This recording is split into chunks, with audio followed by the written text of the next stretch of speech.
Hi, Aaron here, and I want to talk to you about how to become a better singer. I want to talk a little bit about that, and then I want to give you a cool exercise just to kind of get you started. Now, how to become a better singer it's really a twofold thing. I mean, it's simplifying it really to say there are two main things about singing, but I really kind of, if I can truncate it and bring it down to like two main things, it's this. The first one is kind of the how to sing part. There's a lot of just of the knowledge part. A lot of things that you just need to know, tips and tricks and techniques and all that stuff, that's like more like a learned thing, you know. So it's a knowledge thing that's applied. And the cool thing about the knowledge thing is that a lot of it you can just apply immediately. So the other part, which I'm going to talk about in a minute, is the actual exercises part.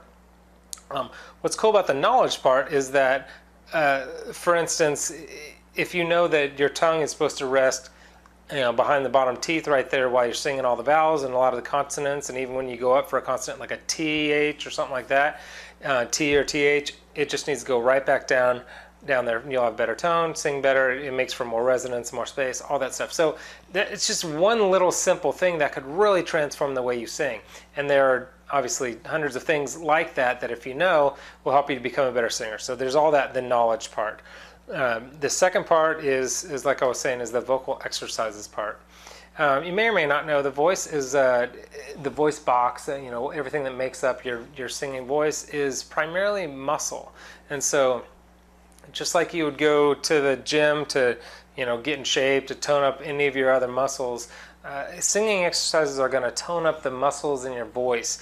And when the muscles in your voice are not toned, when they're kind of just slack and kind of weak, that's when you break, and that's when you are pitchy. You can't quite get on the pitch because you don't have that control of your voice that you really want.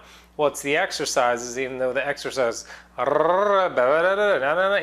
though it's like not fun to do those exercises necessarily, in doing those exercises, what you're doing is you're building a more strengthened voice so that you can ultimately be able to expand your range, hit higher notes, get a good mixed voice. A mixed voice is your head and chest voice, basically one big, nice blended voice instead of a chest voice that cracks into a head voice. So it's all those kind of things. So basically learning how to sing, there's all the knowledge stuff.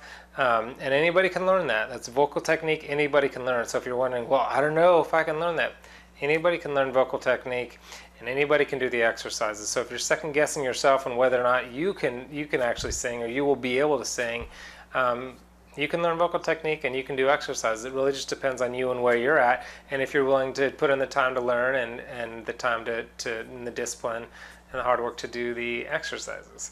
So I want to give you an exercise. Let me just say, real quick, that to find all that kind of stuff, all the knowledge, all the vocal exercises, a good online singing lesson program would be great for something like that, and a lot more cost effective than actually taking private lessons to get all of that kind of in one place. But anyway, let me just give you an exercise to kind of get you started. This one, most exercises, what they'll do, kind of like this one, I'm going to do a new. So I'm going to go new, new, new, new, new, new, new, new, new. So that'll be the starting what I'm going to do. So just find something that's comfortable and about the middle of your range. New, new, new, new, new, new, new, new, new, and then take it up one step. New, new, new, new, new, new, new, new, new, and you can keep increasing it until, don't strain and don't go any higher than you feel comfortable going, but that's one good way to start. And the good one to do after the new is the nay, because the new is actually, it's easier to keep your vocal cords. What they want to do when you get into the higher notes is they want to like split apart, like falsetto. So if I'm going no, no, no, no, no, when it's apart, that's your vocal cords kind of splitting apart. You want to keep that from happening as much as possible. You can use falsetto stylistically, but for the most part, you want your vocal cords to stick together. So the new, the ooh, that ooh vowel will help. That actually helps you keep your vocal cords together. So you want to do the new, new, new, new, new, new, new, new, new, and climb up like that. And when you feel comfortable doing that, then do the nay, nay, nay, nay, nay, nay, nay, nay, nay, because nay, a, that vowel is actually a wider, more spread out vowel, and that one is a little more, a little tougher for you to keep your vocal cords together when you get in the higher notes. So do the news first and start building up that voice, and then see how high you can get with the nay, nay, nays. So I hope that's helpful. Come visit me, or just click the link below. It'll take you there. I've got tons of tips and tricks there, and all kinds of articles, and just a lot of good resources for you to learn how to sing.